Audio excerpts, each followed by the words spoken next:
Saro po kan mga nag-inspire sa kuya na maging kolektor ng mga lumang retrato.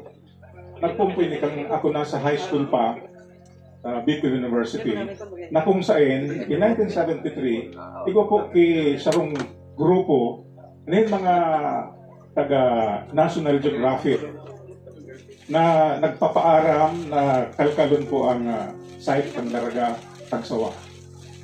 So, ansa na pong nakauron si the late Professor Merito Espinas na sarong manamigdid na historian and sarong mahilig man sa mga sinaunang panahon. Narumduman ko kan nag-uururon sinda, yaon ko ako duman sa sarong office, ining mga foreigners na buot talagang kuya dahil nga sa mga istorya na nagkadarangog nila na during the 1814 eruption, nakulong ti mga tao na nagsirong sa lawkang simbahan, daraso sa mga valuables. So, nag-iisip sa mga taga National Geographic na nakulong ti pwedeng makaykay noon, mga valuables sa lawkang simbahan.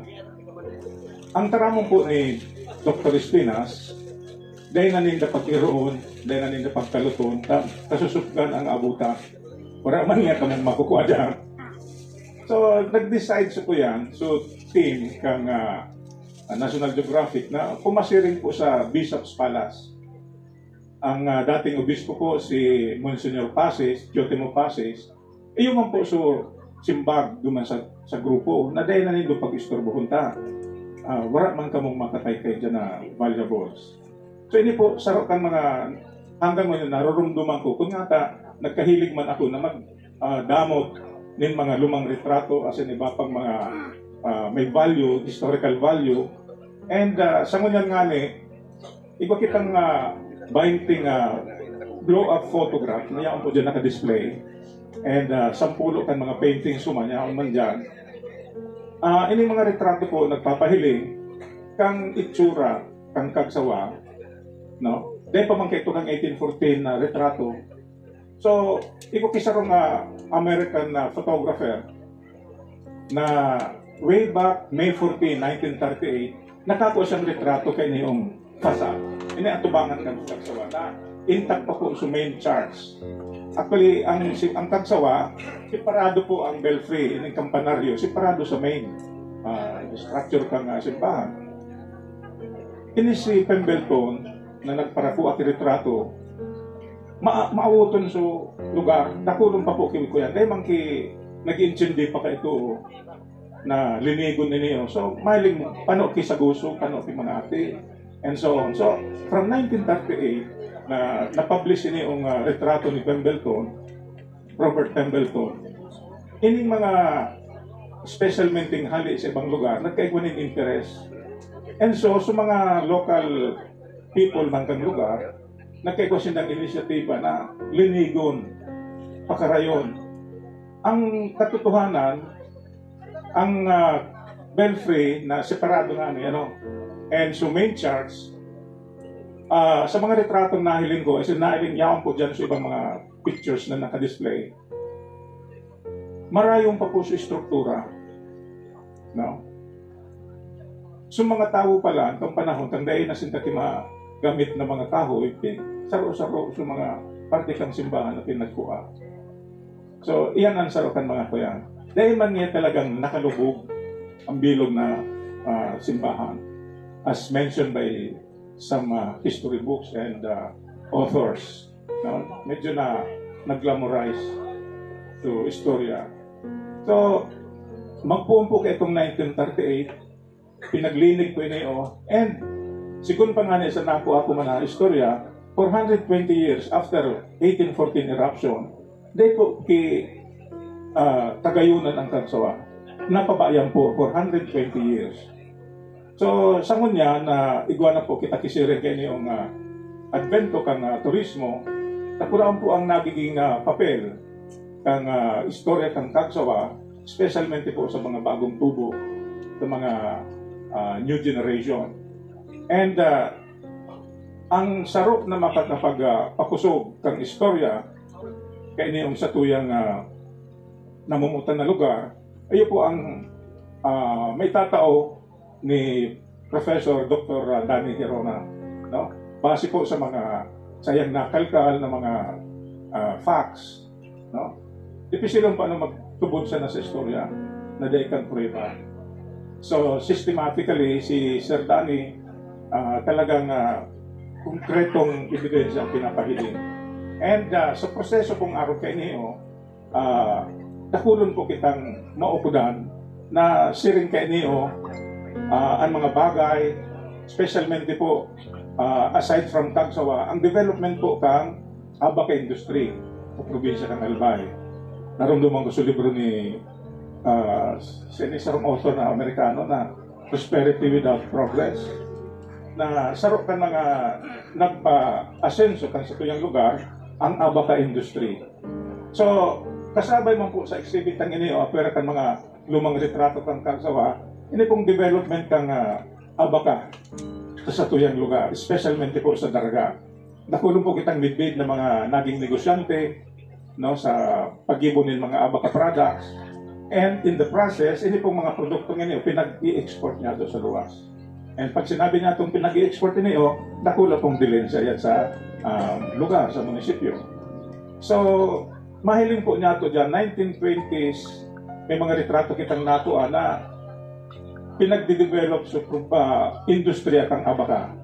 No? Magpun sa pagsugot, sa pagpili ng tamang fiber na gagamiton bilang placemat, as in iba pa, no?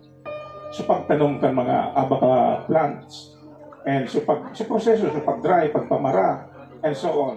So, ini pong mga retratong ini, medyo may kalumaan na, mga 1920s, as in sa ngunyan, pinagdakula niya ito ini yung 20 by 30 inches. As in, yun po ang naka-display sa ngunyan, dyan sa parting yan. So, kung may oras po kita, dahil kitang magduwa-duwa na hilingon, tanawon, ang parte kang istorya kang Daraga sa pagi po kang mga produkto na hali sa abaka. So, yan, no? Mailing niya to sa development hanggang lagi pong pinag-aapod ini internationally as Manila Hemp. Ang Manila Hemp po, saruyan kang mga produkto kang probinsya, specialmente po kang Daraga, na pinagagamit po ang cordage sa mga barko.